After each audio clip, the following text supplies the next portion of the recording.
Хүн төлөвчтэй өнөөдөр арай манай DeFacto нэвтрүүлгийн зочноор Rolls-Royce Компаний корпорацийн харилцааг хариуцсан захирал Питер Морган оролцож байна.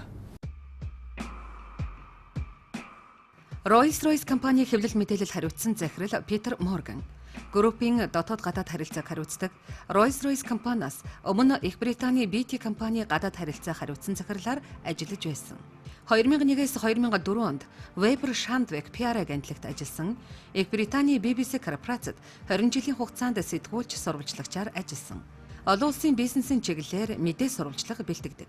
Эхнэр Каролин болон 3 хүүхдийн хамтаар амьдардаг. Аялах, цанаар гулгах, заваар аялах дуртай. Good evening. Good evening to you. Thank you for giving this interview to me. It's a great city, and it's a city also good because you have great companies, great corporations like yours. Please describe about corporation in a few words to Mongolian audience, please. Well, I think the first thing that I should tell you about Rolls-Royce is that we no longer make the motor cars. We are an unusual company in as much as we are very famous for a product we don't make.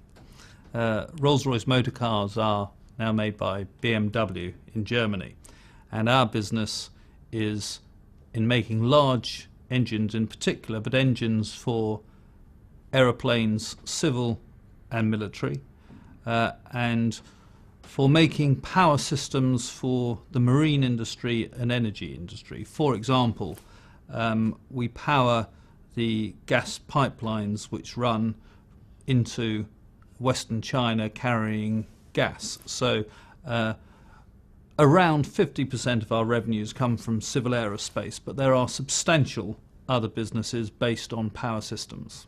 How many people do work for the corporation? We employ about 42,000 people in about 50 countries, but to give you some idea of the scale of that, 22,000 of the 42,000 are here in the UK. So we have a global company and 85% of our sales are outside the UK, but rather more than half the workforce is here. So majority of sales revenues come from other countries? Yes, 85%. And if you look forward to our order book, around half our order book, which is £60 billion, comes from Asia and the Middle East. So the future of our company is very much focused on the growth markets of the world, and that's largely driven by the extraordinary rise in civil air travel in these countries, where the economies are growing at such spectacular rates, and for reasons of business and pleasure, more and more people are able to fly. So the world is traveling never so big like now. That's quite right. And there are two drivers to our business. There is the market in the emerging economies where people are traveling for the first time. But the other big change which affects us is that oil has become progressively more expensive. And it was true a decade ago that the largest cost of an airline would be labour, but now it's oil. And so in America and the developed markets, the new planes with new engines which burn less oil are in great demand. And so we sell to the new markets of the emerging world, but also we sell more fuel-efficient engines to the developed world. Will it be substantial change in the fuel type in the short future? There won't be a change in the type of fuel in the near future, but over the years, engines become around 1% more efficient every year. So the famous Boeing 787 achieves fuel efficiency of 20% greater than the planes it replaced. And so it's not a technology of revolution, but it is a technology of evolution. If you take all airplanes in the world flying now, I understand you are sharing it with General Electric and a couple other companies. What would be your share? Well, if I can answer that in a slightly different way, the market breaks up into three distinct parts. The very large planes, for example, the double-decker Airbus A380, the small planes like the A320, which do short-haul flights, and then corporate planes. And the part of the market in which Rolls-Royce is particularly strong is the large engines, and there we have around 50% market share. In the rest of the market, much less. So in the you mean both Boeing and Airbus? Yes, there are two major airframers, and both of those are customers of ours. And some planes, for example, the double-decker Airbus A380, if you are an owner, you can choose Rolls-Royce engines or, in this case, General Electric engines. Some planes, for example, the new Airbus A350, which will take to the skies for the first time this year, Rolls-Royce is the only engine on that aeroplane. How big is that? I didn't hear about that. So this is the Airbus. No, this is the Airbus answer to the 787. So slightly smaller than the A380, but another highly fuel-efficient plane for around 200 people. Airplane engines are consisting of, I don't know how many details, but which, I mean, you are outsourcing it mostly in those countries you are where the revenue comes the most? An aeroplane is a very complex piece of kit. The most expensive single component of an aircraft are the engines. A modern jet engine has around 18,000 components, and around 70% of our engines are in the supply chain. So when I say to you that we employ 42,000 people, of course, taking into account our supply chain, that's magnified many times. And it is one reason that governments are always enthusiastic to have companies like Rolls-Royce invest, is that a supply chain grows up around those industries. A demand is created for university graduates, so there are far more accelerator effects than there would be with a lower technology business. So which is such a wide supply chain, and being such a global company, what does it take to keep yourself always on the edge? I think there is tremendous competition, and if you can demonstrate a fuel efficiency of 1%, the market share you can capture is enormous. And so there is a huge pressure for continual scientific development. And we spend around £1 billion each year on research and development. Rolls-Royce, as it happens, files more patents in the UK than anybody else.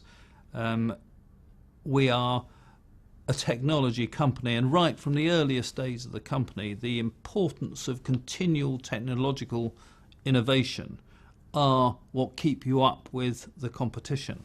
And I think it would be a terrible mistake even to allow a pause in the research and development, because really this is a battle of technology as much as it is a battle of price. How long ahead you would look at with the technology? Well, we have different levels of technology, but at the most extreme we talk about technologies of 20 years and beyond. And we have relationships with universities around the world, some of which is focused on immediate problems which we can see and want to solve right now, but some of which are about technologies and materials which we think are probably decades away from us. So we have to look at immediate near-term technology and technology further away. And as I say, we have relationships with academic institutions all around the world to try and harness human knowledge in a very valuable and practical sense. So you obviously are getting trying to get the best talents in your industry, but to keep people in the industry, you are hiring so many thousands of people. Keep them involved and keep them motivated. What does it take? I think one of the great privileges of having a proud brand is that people are very pleased to work for Rolls-Royce and feel good about working for Rolls-Royce, but we are very aware that that is more true in the United Kingdom than it is in Singapore or Germany or the United States. And there is competition for the brightest minds in every industry. I think in engineering, people find flight fascinating. People find the idea of revolutionary technologies. If you say to someone, there is an idea of building an aeroplane which can fly from London to Australia in 5 hours, people think this is a fantastic idea. And one of the things we do try and do is capture the imagination of young people, because the pursuit of engineering excellence is business critical to us, and unless we can continue to attract and retain bright people, then we'll be lost. Speaking about the imagination now, people dream to fly to the moon, to beyond. What are you doing in this regard? Well, I think when I was a schoolboy, I had never been on an aeroplane until I was 20. And I think now if you go into a classroom anywhere in Britain and ask the children to put their hands in the air if they've been on an aeroplane, most of them would have. So I think in my lifetime, flying has become something which everybody expects and not something which very few people do and is an extremely exotic thing. It is certainly true that flying is now much safer than it used to be. And all the statistics demonstrate that the integrity of engines and aircraft is much better than it was 50 years ago. And I think that in the spread of ideas, in the spread of commerce, in the ability for you and I to sit and speak together, is testimony to what the airline industry altogether, not just us obviously, has done. And I think that, you and I have witnessed an extraordinary revolution in communications. We didn't have the internet and mobile phones when we were small, but there remains a desire of people to see foreign places and a need for business folk to actually sit in the same room together. Yeah. And as the world becomes more global and we come to understand each other's cultures better, I'm sure that demand will continue to grow. Well, the world is becoming global thanks to the engines you guys produce, and vice versa. The engines are also becoming better because the world is becoming more global, more diversified talents, people, and in a way, because the world is becoming global, market is becoming bigger, and we travel with the highest possible speed today. And speaking about the diversified labor, you have changed your career from working with BBC into the aerospace industry. What made you to make this change? Well, I spent 20 years in the BBC, which is a wonderful organisation, and I spent a great deal of my time there reporting on international business. And I think it is a question every journalist asks sometime in their career: is it better to be a participant or a commentator? And so I will have spent my life half and half, so I can sit on the fence and say, whichever is the mistake, I have made it. Well, good thing is about commentator or journalist is you keep asking questions, not answering necessarily always. That is true.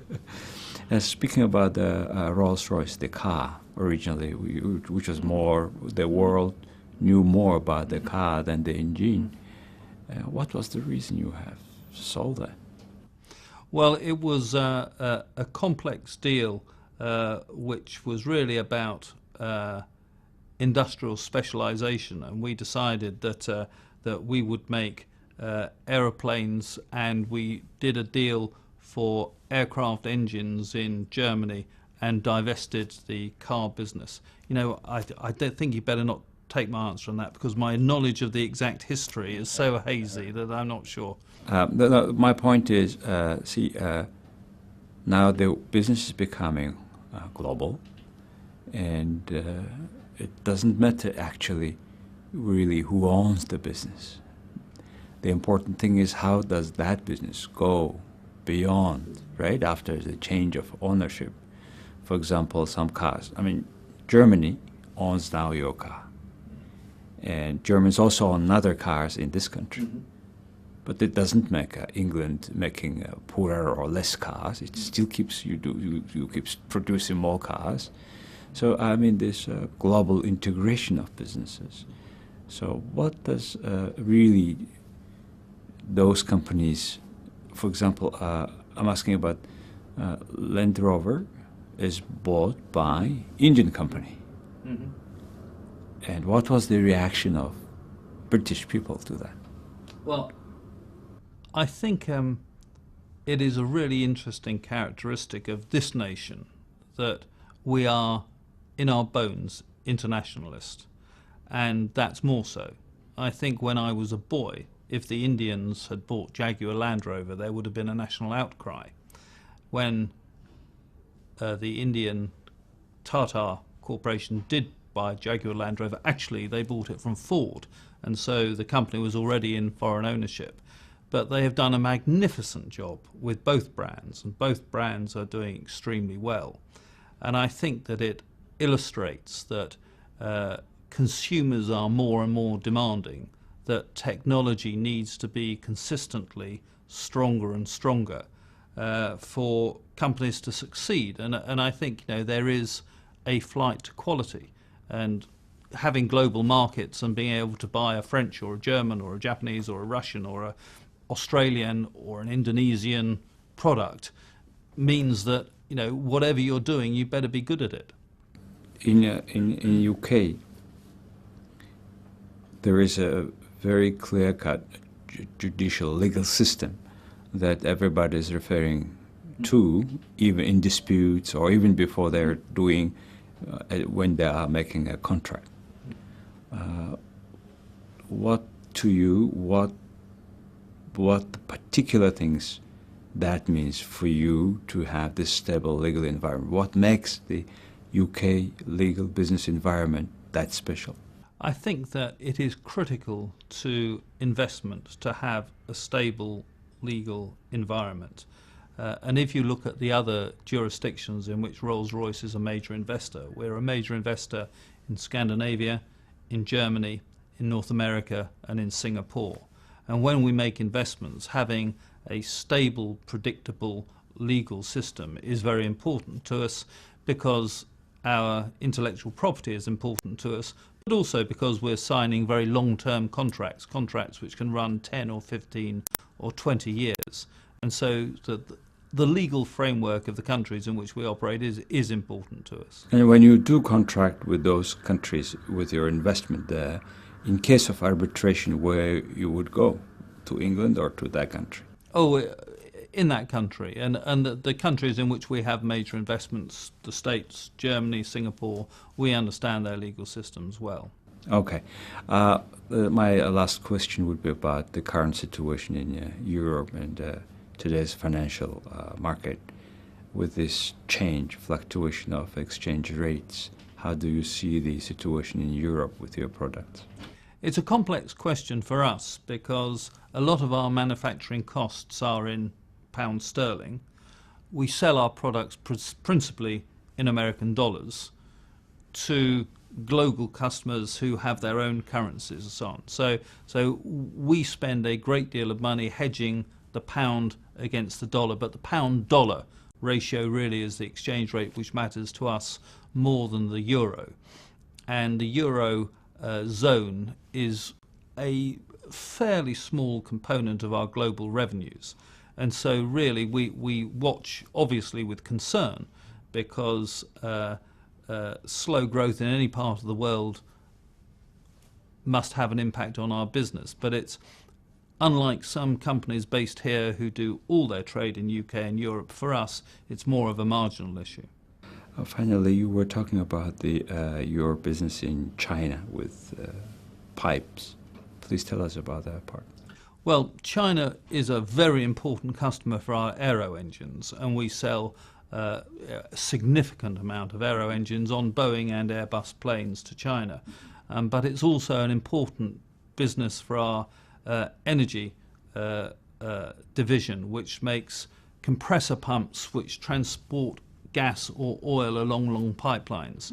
And as the trade, particularly between the Caspian and China, grows, we have major interests in pipelines into China, but actually across Asia and elsewhere in the world. How do you see a Russian market?